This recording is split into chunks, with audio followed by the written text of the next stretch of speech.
part 2, just to sum up my other video. I want to do an IUI. I have not had an HSG test done.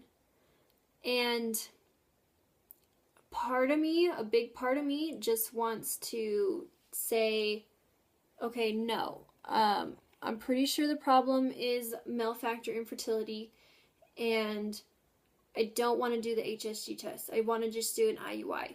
And I know that sounds maybe a little crazy, but I am pretty certain I do not have endometriosis.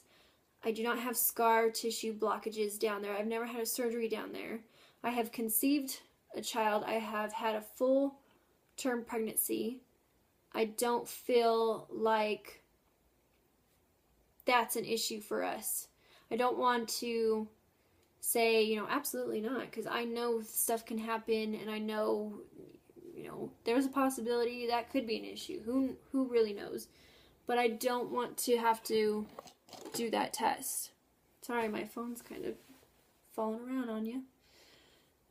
So, if you guys, if any of you know the answer, please comment below if you were able to just do an IUI and not have to do an HSG test, or if they absolutely make you do it, no choice.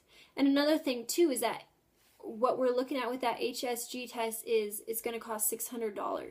$600 out of pocket. And the IUI is already going to be $800 for an IUI. But that does include the ultrasound monitoring, I think a couple rounds of blood work, and the sperm washing and the actual IUI itself. So that $800, it is kind of like a package deal, which is a great thing, but it's still coming up with $800. So if I can skip this HSG test, not have to pay $600 for a test I don't feel is right for me, then it would just be so much easier having that $800, doing the IUI, and maybe even be able to save some money and do a second IUI if the first IUI doesn't work. A couple other results I got back that I always keep forgetting to mention in these videos, because I had my fertility appointment back in July, was my thyroid level. They were a little bit worried about. It came back at 2.59. They like to see it at 2.5 or under. And to me, it's like, okay, guys, it's 2.59. It's not even a 2.6. It's just 2.59. Is that really that much of a difference from 2.5? You know, is that going to be that big of a problem? Everything I find online is for trying to conceive, your thyroid level, it should be, your TSH level is what I'm talking about, should be low, should be a lot lower. So they want to retest me on that. I'm very adamant about not taking thyroid medication. I have seen thyroid medication, you know, my mom's thyroid has been messed up, and once you mess your thyroid up, a lot of times that's it. It's messed up for the rest of your life, and you have to take medication for it for the rest of your life. And I don't want to mess with mine, because that 2.59 is still normal level for, you know, the average adult. It's just a little higher for trying to conceive. So if they want to put me on medicine or something for that, I really don't think I'm going to do that, because I just don't want to mess with it. I don't feel like it's a crazy number. I mean, it's barely over. Another thing, sorry, I'm looking at my notes, is they tested me. Have you guys had the same test? It seemed very odd. They did, you know, the blood work, and they wanted to see if I was immune to chickenpox. Had that happened to you? I didn't even, you know, think about, well, chickenpox. I'm trying to get pregnant. Like, chickenpox is furthest from my mind right now.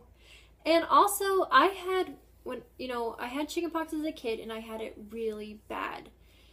And I've always been told by everybody that if you have chickenpox as a kid and you have like a really severe case, you know, maybe not extremely severe, but say, you know, you're covered in chickenpox, you got a pretty good dose of it. Because if you're around my age or older, our parents, you know, oh, the kid up the street has chickenpox, let me bring my kids over so they get chickenpox and get it over with. That's just how it went.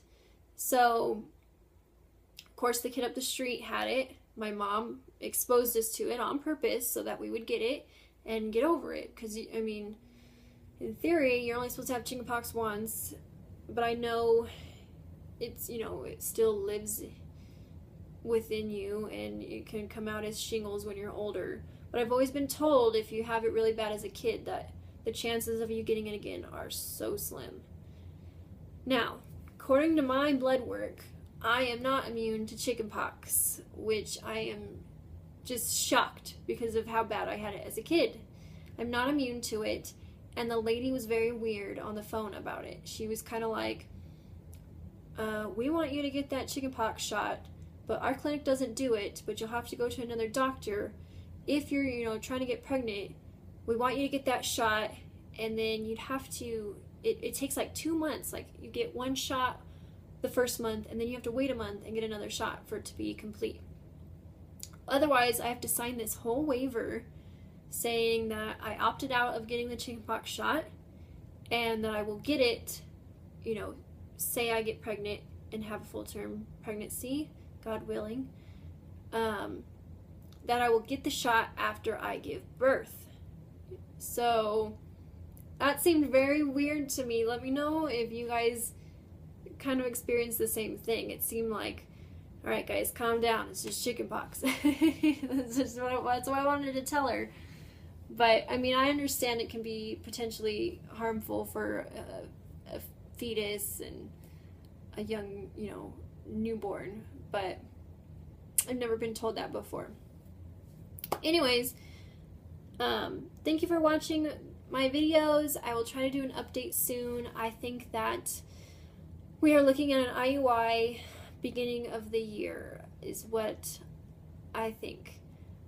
If we can make it happen sooner, we might, but part of me really wants to get his sperm numbers better, the motility way better, before we go ahead and just, you know, kind of putting all our eggs in one basket and giving it a shot with an IUI.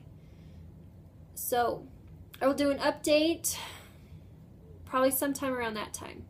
And I wish the best of luck to all of you ladies trying to conceive and going through any of these fertility treatments. It's not easy, but hopefully it's gonna all be worth it in the end. So have some great holidays, and I'll talk to you soon.